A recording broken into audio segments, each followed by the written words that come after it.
सुट्ट्या असल्याने गावातील 5-6 मुले जवळच असलेल्या विहिरीत पोहण्यासाठी गेले होते। त्यांनी विहिरीत उडी घेताच विहिरीच्या आजूबाजूला बांधलेल्या दगडाची कडा अचानक ढासळली। यामुळे विहिरीत पोहणारी मुले तेथेच अडकली। मुख्य पंढरपूर शहरात मोक्याच्या ठिकाणी जागा विकत घ्यायची मग तुमच्यासाठी आहे खुशखबर। पंढरपूर शहरातील हनुमान मैदान, जय भवानी चौक येथे मुख्य चौकातील रोड टच जागा त्वरित विकणे आहे। 550 स्क्वेअर फूट जागेत दुमजली आरसीसी बांधकाम, खालच्या मजल्यावर एक हॉल आणि ज्वेलरीचे तयार शोरूम, अत्याधुनिक फर्निचर, 5 फुटी तिजोरी सीसीटीव्ही सह, वरच्या मजल्यावर एक हॉल व एक रूम, योग्य किमतीत त्वरित विकणे आहे।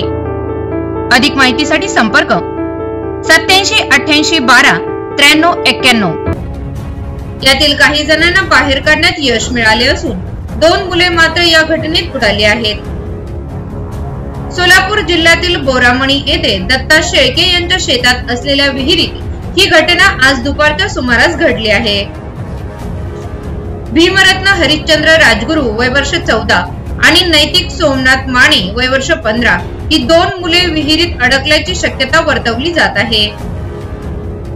एक जण मामाच्या गावावरून सुट्ट्या संपवून परीक्षेचा निकाल घेण्यासाठी गावी आला होता, तर दुसरा मुलगा आपल्या आत्याकडे शिक्षणासाठी राहत होता। आज शाळेचा निकाल असल्याने वडिलांनी त्याला निकाल घेण्यासाठी बोरामणी येथे बहिणीकडे पाठविले होते। घटनास्थळी बोरामणी परिसरातील ग्रामस्थ मोठ्या संख्येने दाखल झाले होते, तर मुलांच्या नातेवाईकांचा आक्रोश हृदय हेलावून टाकणारा होता।